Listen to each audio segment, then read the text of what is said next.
Bonjour à tous, nous sommes aujourd'hui le jeudi 17 février, nous sommes dans la 6e semaine du temps ordinaire et nous célébrons aujourd'hui les 7 saints fondateurs des Servites de Marie.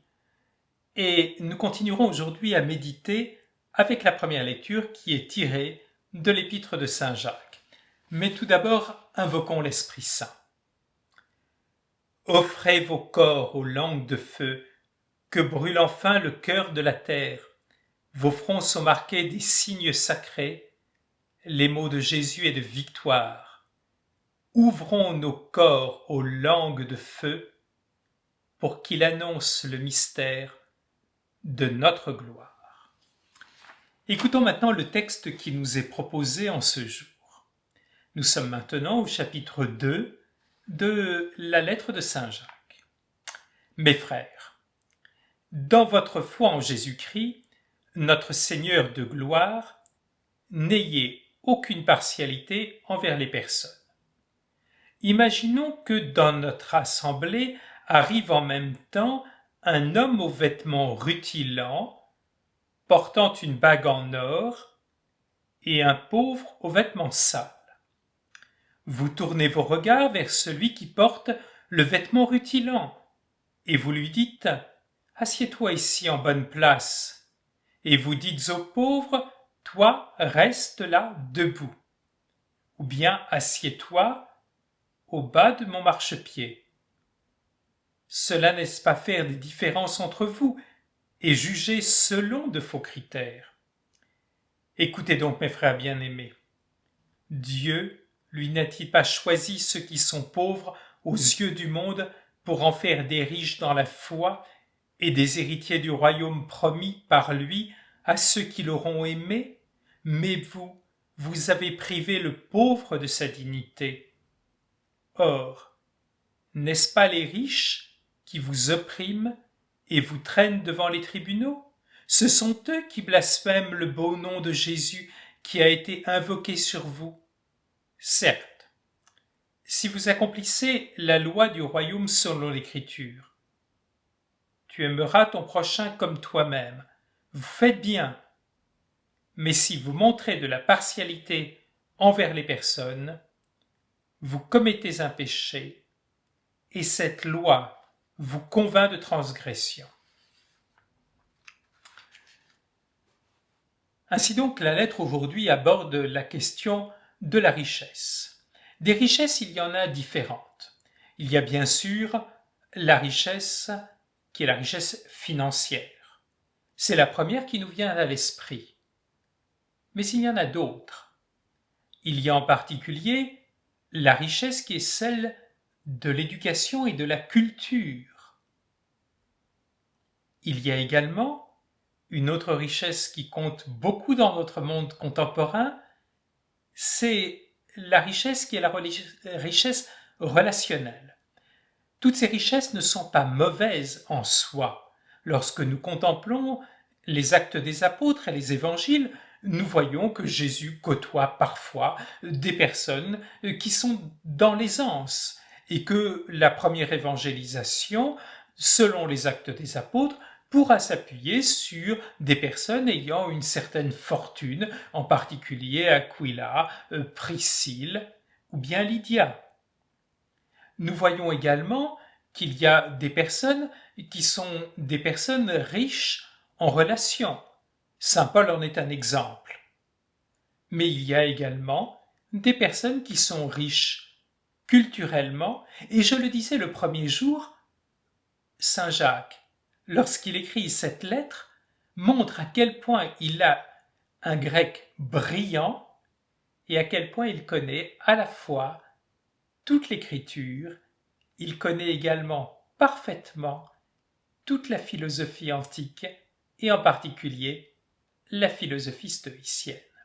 Alors, quel est le problème? C'est que toutes ces richesses risquent de nous couper profondément des autres.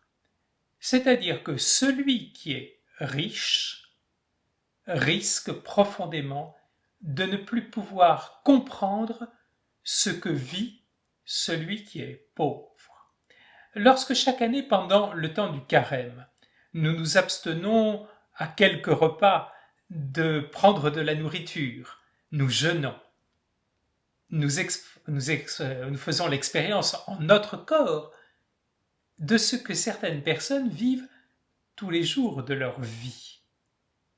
Nous avons du mal à les comprendre et par là même, c'est un des bienfaits du jeûne, nous arrivons quelque peu à les comprendre. Nous avons tant de mal à comprendre les personnes qui n'ont pas de toit et qui vivent en permanence dans la précarité. Nous avons également tant de mal à comprendre des personnes qui n'ont pas de culture et ne savent pas lire et écrire, et nous n'imaginons pas la vie qu'ils peuvent mener. Et que penser des gens qui sont contraints à vivre dans cette pauvreté qu'est la solitude? Et nous n'arrivons pas à le comprendre lorsque nous sommes riches de relations. Alors oui, la richesse risque de nous couper des autres. Alors, la lettre ici nous montre non seulement un homme qui est un homme riche, mais un homme qui vit dans l'ostentation, en ayant des vêtements rutilants et bagues en or. Là aussi, il est facile de vivre dans l'ostentation, c'est-à-dire à tout moment de parler des livres que l'on a lus, non pas par utilité, mais pour se montrer, de parler des voyages que l'on a pu faire, non pas pour partager une expérience et enrichir les autres, mais pour se mettre en avant. Ostentation également dans les relations lorsque l'on est fier d'avoir tant de personnes, en particulier dans les réseaux sociaux, qui nous sont liées. Et lorsque nous parlons, nous ne nous rendons même plus compte de ceux qui sont en face de nous. Et ayant cette attitude, nous finissons par ne regarder que ceux qui vivent de notre manière, ceux qui ont une certaine richesse financière, relationnelle, culturelle ou dans bien d'autres domaines. Le problème de la richesse, c'est que cela nous coupe des autres. Or, précisément, à l'intérieur même de la communauté chrétienne, nous sommes des frères et nous sommes appelés à être unis. Ainsi donc, nous devons demander profondément l'Esprit Saint pour que nos différences de statut ne nous séparent pas les uns des autres, mais nous unissent.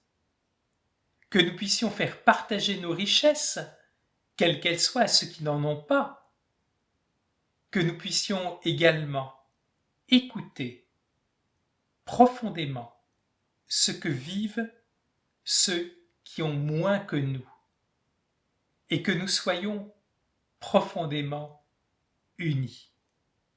Alors nous comprenons la difficulté de cette communauté dans laquelle vit Saint Jacques et les difficultés des communautés auxquelles il adresse cette lettre.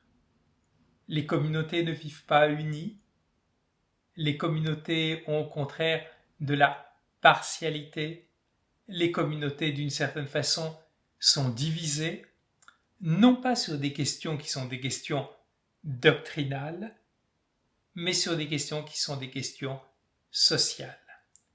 C'est l'occasion pour nous profondément de nous remettre en cause. Comment nous comportons-nous à l'intérieur même de notre communauté chrétienne? Comment accueillons-nous les plus pauvres? Sommes-nous dans la partialité ou au contraire, sommes-nous profondément unis?